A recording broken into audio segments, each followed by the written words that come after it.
Entre los años 1991 y 2010, la corrupción le costó a Colombia alrededor de 189 billones de pesos, que equivale al presupuesto general del país para 2014. Esto según un informe de la Sociedad de Economistas publicado en 2011. La Secretaría de Transparencia de la Presidencia de la República les da la más cordial bienvenida a esta nueva emisión de su programa Misión Transparencia. Estos son los temas que hemos preparado para hoy. ¿Qué tanto cumplen los concejales con la obligación de registrar y hacer públicas sus actividades económicas privadas y la de sus familiares y socios? En la lupa de la Secretaría de Transparencia. ¿Cómo hacer seguimiento y control del registro y publicidad de las actividades privadas de los concejales en blanco y negro? En Red, una herramienta de envías para la comunidad, los medios, los gremios y las entidades del sector. Así sí. En Secretaría en Acción, conozca cómo Colombia le apunta a maximizar su crecimiento económico. Desde 1994 existe la Ley 136, que entre otros establece el régimen de inhabilidades, incompatibilidades y conflicto de intereses de los concejales del país. En él se dictamina que los consejos deben llevar un registro de las actividades económicas privadas de sus integrantes, información que además debe estar a disposición de cualquier ciudadano. Hoy, 19 años después, muy pocos están cumpliendo con esta obligación legal. Por eso, la Secretaría de Transparencia prendió las alarmas sobre este tema.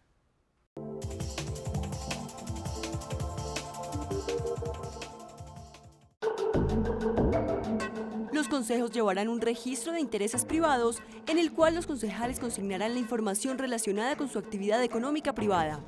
Dicho registro será de público conocimiento. Cualquier ciudadano que tenga conocimiento de una causal de impedimento de algún concejal que no se haya comunicado a la respectiva corporación podrá recusarlo ante ella. Artículo 70, Ley 136 de 1994. Esta ley, en la que se establece el régimen de inhabilidades, incompatibilidades y conflicto de intereses de los concejales, busca garantizar que las acciones de estos funcionarios públicos respondan al interés general y sean ejercidas de forma transparente. ¿Pero cumplen los consejos municipales con la obligación de llevar ese registro? La Secretaría de Transparencia solicitó información a los consejos municipales de las 32 capitales de departamento del país para conocer de qué forma aplicaban la obligación legal de registrar y hacer públicos los reportes de actividades económicos de los concejales. De la información recibida se pudo evidenciar que 11 de los 32 concejales del país no cuentan con este registro y en 6 de los que los tienen, algunos concejales no registraron su información. Si queremos llegar a una cobertura ejemplarizante en todo el país de los 1.102 alcaldes o consejos municipales, no estaríamos llegando ni siquiera al 10%, es decir, tenemos mucho menos de 100 consejos municipales que se aproximan a esta estrategia. En cuanto a la obligación de publicar esta información, se encontró que el registro permanece en la Secretaría General de los Consejos, pero solo en 4 se hacen públicos a través de Internet. Todos los ciudadanos tenemos el derecho, pero incluso el deber de estar pendiente de cerciorarnos de si la persona por quienes votamos o de todas maneras salieron elegidos, así no hayamos votado por ellos, en nuestro municipio para que nos representen en el cabildo, están cumpliendo con esa elemental obligación del régimen de conflicto de intereses. Según el informe, los consejos municipales no tienen definidas fechas claras para la publicación del registro. Algunos de ellos la publican cada 4 años y otros lo hacen de forma semestral o anual. Además del incumplimiento por parte de los consejos de esta obligación legal, la Secretaría evidenció que no se hacen públicos documentos fundamentales para hacer seguimiento a su gestión, registros de asistencia a sesiones, hojas de vida de los concejales, actas de sesión, proyectos de acuerdo y proposiciones de control político. Eso hace parte del régimen de conflicto de intereses y su violación conduce a sanciones disciplinarias e incluso a la pérdida de investidura, que es una expulsión de la vida política. Con la entrada en vigencia de la Ley de Transparencia y Acceso a la Información, estas medidas no deberían ser aplicables únicamente para los consejos, sino para todas las entidades públicas del orden nacional y territorial. Lo que habría que hacer es crear un sistema a nivel nacional, un sistema informático, donde cualquier ciudadano pueda encontrar ahí todos los registros de intereses privados de los congresistas, de los diputados, de los concejales y de los ediles del país.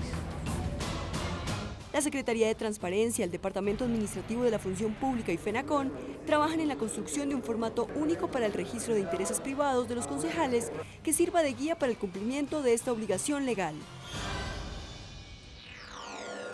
El registro de las actividades económicas privadas de los concejales del país busca garantizar que su desempeño como funcionarios públicos responda al interés general y sea de forma transparente. Pero si no se está cumpliendo con este mandato legal, ¿qué hay que hacer? De eso hablaremos en un momento cuando regresemos a Misión Transparencia.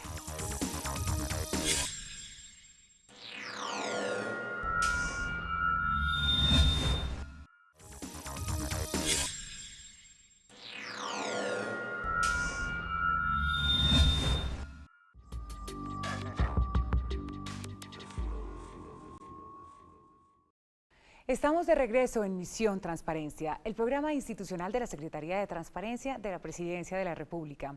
Antes del corte veíamos cómo de los 32 consejos que hoy hay en el país, solo 20 cuentan con el registro de las actividades económicas de sus concejales, pero de estos varios no cumplen en su totalidad con este mandato legal. Pero ¿qué está pasando y qué se puede hacer?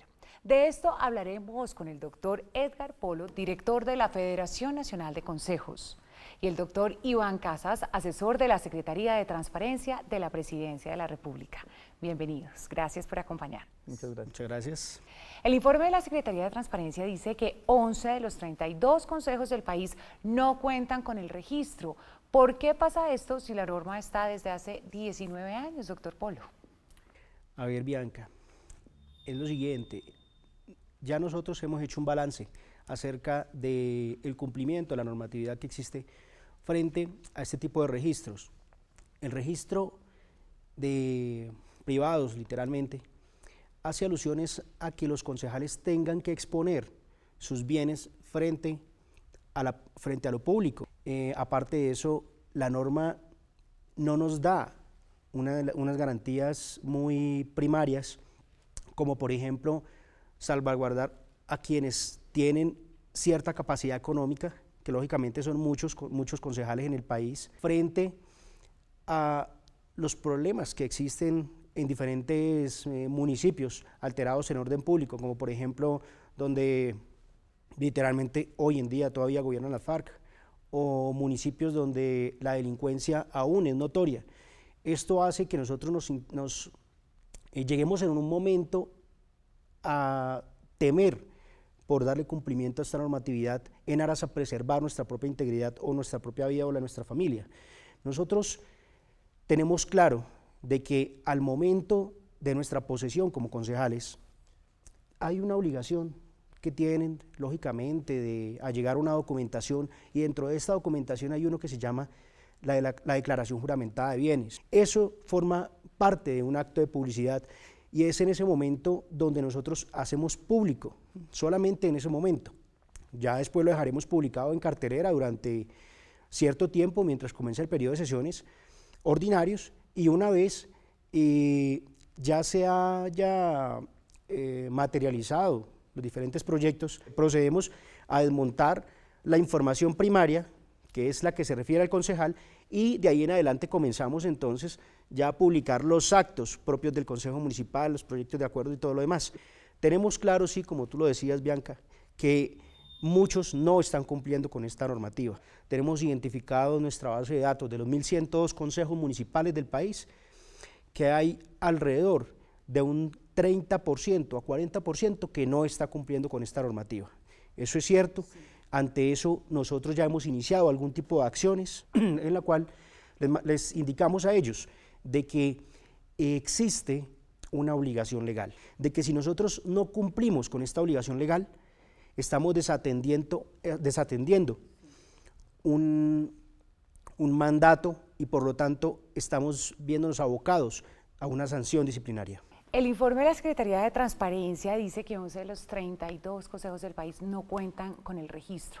¿Por qué pasa esto si es una norma que está hace 19 años? Doctor Iván Casas. Bianca, pues en sintonía con lo que decía el doctor Polo, nosotros entendemos que hay, digamos que un desconocimiento de la norma Puede también existir en muchos consejos otra serie de debilidades, como que los concejales no cuentan, por ejemplo, con personal de apoyo, con la capacidad técnica o en algunos casos incluso con el recurso tecnológico para poder llevar a cabo esa función. Pero para la Secretaría de Transparencia es preocupante, ¿por qué? Porque esta herramienta que creó la ley y que creó la Constitución está pensada concretamente para que la ciudadanía, para que digamos que el ciudadano del común y también los integrantes de la corporación tengan claro cuándo puede haber un posible conflicto de intereses en la toma de decisiones. ¿Qué es esto? Lo que dice la norma de la Constitución y la ley es que cuando un concejal sienta que en una decisión que se va a tomar al interior del cabildo puede beneficiarse directamente a sus familiares o a sus socios, él debe declararse impedido.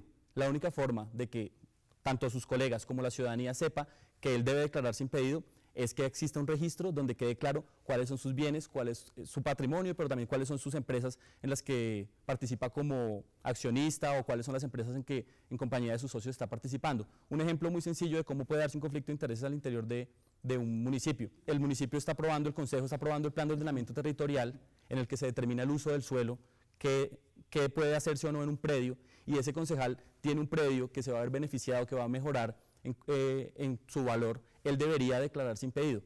¿Qué es lo que debería hacerse en el registro? El concejal debería dejar claro cuál es ese predio, cuál es ese lote o cuál es ese bien que él tiene para que la ciudadanía sepa y genere una alerta sobre eso. ¿De quién es la responsabilidad de que la información esté en los registros? ¿Del consejo como órgano o de los concejales? Porque también se sabe que en 6 consejos no todos los concejales aparecían registrados. La responsabilidad aquí es compartida, es tanto de la corporación como del concejal. Hay unas inquietudes que nosotros tenemos. Estamos hablando de que más del 90% del país son municipios de consejo o consejos de categoría sexta, lo que implica que los recursos en gastos de funcionamiento son plenamente bajos. Sin embargo, la norma a nosotros nos dice que debemos de cumplir, pero no nos da los recursos suficientes para poder poner en marcha todo el cumplimiento de las normas. Esto, de igual manera, también entendemos de que no es una excusa para no darle cumplimiento, pero sí, por ejemplo, sabemos de que se han iniciado algunas acciones de manera conjunta con diferentes entes del gobierno. Por ejemplo, con Gobierno en Línea, nosotros a la fecha hemos implementado no menos de 300 páginas web a los consejos municipales, y a través de este medio es que nosotros empezamos a darle publicidad. Pero hay una cosa, ¿qué pasa cuando nosotros decimos sí, tenemos apenas 300 páginas web para consejos municipales, pero resulta de que no hay conectividad? Cuando nosotros identificamos esta debilidad que tiene el propio Estado como gobierno, diciéndonos a nosotros cumpla una norma de publicidad, pues sin tener las herramientas es muy difícil. Doctor Polo, pero en el informe dice que solo 4 consejos tienen el informe publicado en las páginas web. A ver, hay algo aquí que yo quiero aclarar, no en beneficio nuestro ni en defensa, sino más bien como literalmente, y suena hasta ilógico que yo vaya a atacar este tipo de actitudes, pero debemos hacerlo. Estos consejos municipales, hablamos de 32 y son capitales. Los capitales no podemos decir que en su mayoría no cuentan con los recursos necesarios. Las capitales sí cuentan con recursos suficientes para poder atender todo este tipo de necesidades, en su mayoría, claro, en su mayoría. No podemos hablar lo mismo de consejos como Quibdó, consejos como Mocoa, que son capitales, pero sus recursos son cero, literalmente para su funcionamiento. Sabemos de que hay un desconocimiento pleno de la norma. ¿Esto a qué se debe? A que, según una información que FENACON cruzó con la registraduría, más del 87% de los concejales son nuevos. Ese 87% de concejales equivalen a más de 11.000 concejales en el país. Somos 12.243. Entonces, todo este desconocimiento de normativa de todos estos concejales nuevos no han tenido un ejercicio dentro de la administración pública y, por el contrario, desconocen completamente la aplicación de la norma. Yo quisiera complementar, Bianca, al doctor Polo con un tema. Teniendo en cuenta que la norma está desde hace 19 años, lo ideal sería que estuviera institucionalizado al interior de los consejos el cumplimiento de esta obligación. Por supuesto que los consejos son autónomos y cada consejo se da su propio reglamento. Es fundamental en ese sentido que dentro de los reglamentos internos de los consejos quede la obligación, en la mayoría de los casos se atribuye al secretario general, de activar siempre esta función, independientemente de que los concejales sean nuevos, debe el secretario general de la corporación, iniciando el periodo, hacerles caer en cuenta de que deben ellos llenar un registro de intereses privados y además de eso mantener actualizado el registro de intereses. Hay un tema que es muy importante, por ejemplo a nivel del Congreso de la República, reglamentado por la Ley Quinta, cada vez que los congresistas tienen un cambio importante en su situación económica o en su actividad económica privada, están obligados a generar ese cambio y esa actualización en el registro. Para el caso de los consejos municipales encontramos que no hay un criterio claro de cada cuánto se deben actualizar. Algunos lo actualizan cada 4 años cuando inicia el periodo, otros anualmente, otros semestralmente. Todos son temas en los que debemos trabajar, en los que debemos transmitir esa información de cómo se deben hacer las cosas, pero en los que debemos confiar también que los consejos autónomamente deben avanzar en esa tarea. En la mayoría de los casos, el formato usado por las corporaciones no tiene un espacio para el registro de la actividad económica de cónyuges o compañeros permanentes o de familiares y socios. Pensando justamente en esa dificultad que encontramos, estamos trabajando ya de la mano con el Departamento Administrativo de la Función Pública y buscaremos también en ese sentido el apoyo de la Federación Nacional de Concejales para crear un formato único, un modelo único con una guía metodológica que les diga a los concejales de forma sencilla cuáles son los mínimos con los que debe contar un registro de intereses privados. Aunque sabemos que hay una dificultad y digamos que hay una preocupación en el hecho de que hacer pública esa información pueda repercutir en la seguridad de los concejales, aspiramos a que por lo menos en las zonas donde no existe una dificultad de orden público grave, se implemente esta medida y esos registros que deben tener como mínimo la actividad económica de los concejales, de sus esposos o esposas, también de sus familiares cercanos y de los socios o personas que participan con ellos en actividades económicas. Eso es una medida. ¿Qué otras medidas pueden tomar para que todos los consejos del país acaten la ley? A ver, no es solamente que otras medidas. Imagínate que, aunado a lo que estaba diciendo el doctor Iván, me parece súper importante que nosotros coordinemos todas estas acciones, busquemos una coordinación conjunta con la Escuela Superior de Administración Pública, con la ESAP. La ESAP imparte una serie de instrucciones y capacitadores a los alcaldes supuestamente cuando se van a posesionar. Supuestamente no, es algo que tienen que hacer para poder tomar posesión del cargo, deben de capacitarse. Hagamos que esto sea replicado a todos los concejales del país. Busquemos siempre la fórmula para que ellos no lleguen a pecar en la administración pública, sino que por el contrario, lleguemos a aportarles y a buscar cómo los fortalecemos a ellos. Yo aprovecho, Bianca y doctor Polo, también para hacer una aclaración, y es que evidentemente la Secretaría con esto ha buscado generar una advertencia, una alerta, pero no ha buscado, digamos, que satanizar o estigmatizar la labor de los consejos. Eso que, digamos, queremos que quede muy claro porque hay una intención real del Gobierno Nacional de trabajar en el fortalecimiento de los consejos municipales, pero sí queremos dejar esta voz de alerta porque sabemos que el hecho de que sí se presente un conflicto de intereses, el hecho de que un concejal aproveche su posición para un beneficio particular, sí se constituye en un acto de corrupción y queremos que existan los mecanismos, que la ciudadanía, las organizaciones de la sociedad civil tengan los mecanismos para prevenir estos actos de corrupción. Bueno, a nuestros invitados, muchísimas gracias por acompañarnos en el día de hoy. Muchas gracias. Nosotros ya regresamos a Misión Transparencia.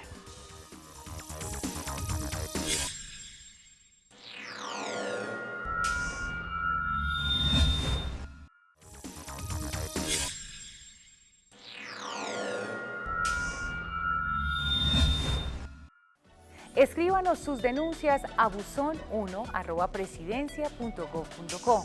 También puede escribirle al secretario de Transparencia a su cuenta en Twitter, @RafaelMMerchan. Y conozca más de la Secretaría en www.secretariatransparencia.gov.co. Y llegamos a nuestra sección Así sí, en donde queremos destacar las buenas prácticas de transparencia. Hoy les traemos la estrategia en red del Instituto Nacional de Vías Invías.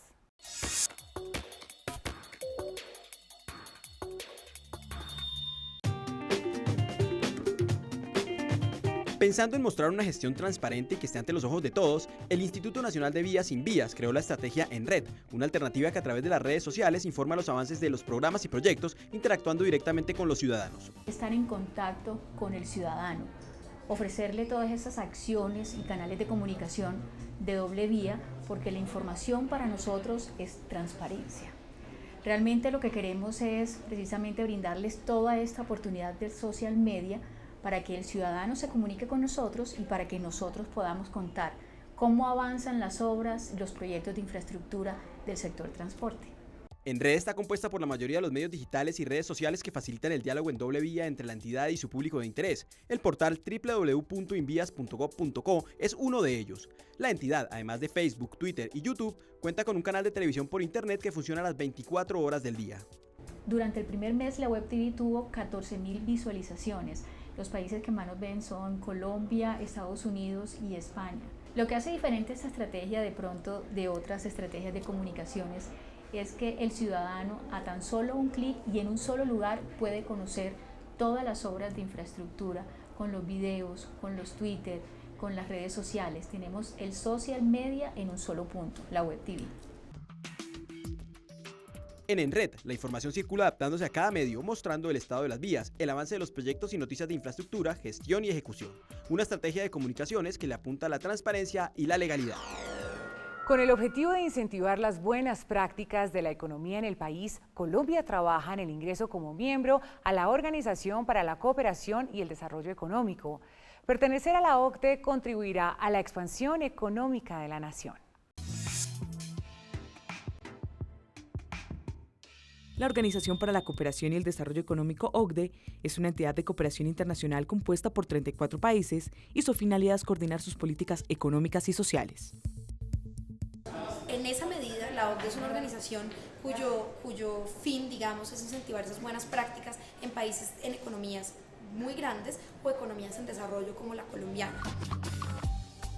Economías como la colombiana, que es destacada por la OCDE como una de las 4 más importantes de América Latina y que busca el fortalecimiento de sus políticas macroeconómicas y las mejores condiciones para su desarrollo. La economía colombiana, pues como ustedes saben, básicamente en este momento tiene el 0,4 de las exportaciones a nivel mundial y adicionalmente a eso es la economía número 30, 32, dependiendo de la medición que uno utilice, si es la del Banco Mundial o del Fondo Monetario Internacional. Necesita no solamente crecer en términos, digamos, de económicos y el número de exportaciones, pero también tener un ambiente y un desarrollo sostenible que le permita incentivar las buenas prácticas junto con su desarrollo económico.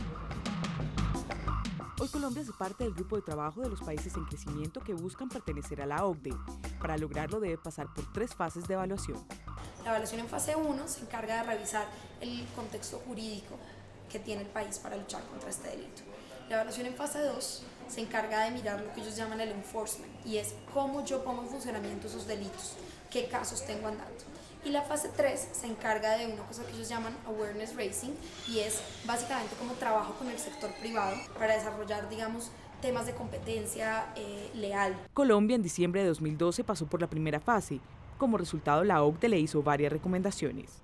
Que el sector privado, las grandes empresas tengan programas de cumplimiento, programas de compliance, que tengan comités de ética con miembros independientes, que tengan, digamos, lo que nosotros llamamos líneas de reporte para los empleados, auditorías externas permanentes. Al aplicar estas medidas, se espera que el país en junio de 2014 pueda pasar a la segunda fase. Para esto, la Secretaría de Transparencia de la Presidencia de la República viene trabajando en combatir el cohecho de funcionarios públicos extranjeros. La persona que soborna a un funcionario público de otro país para ganarse un contrato, una licitación en ese otro país. Con lo cual es un grupo que no se concentra solamente en la corrupción local, sino que se concentra realmente en el fondo transnacional que tiene la corrupción. El propósito de que Colombia haga parte de la Organización para la Cooperación y el Desarrollo Económico es que el país aplique mejores lineamientos en políticas públicas. Esto impactará positivamente en la economía y en el fortalecimiento de su estatus a nivel mundial. Y así hemos llegado al final de esta emisión. Los invitamos para que nos acompañen en nuestro próximo programa de Misión Transparencia. Hasta pronto.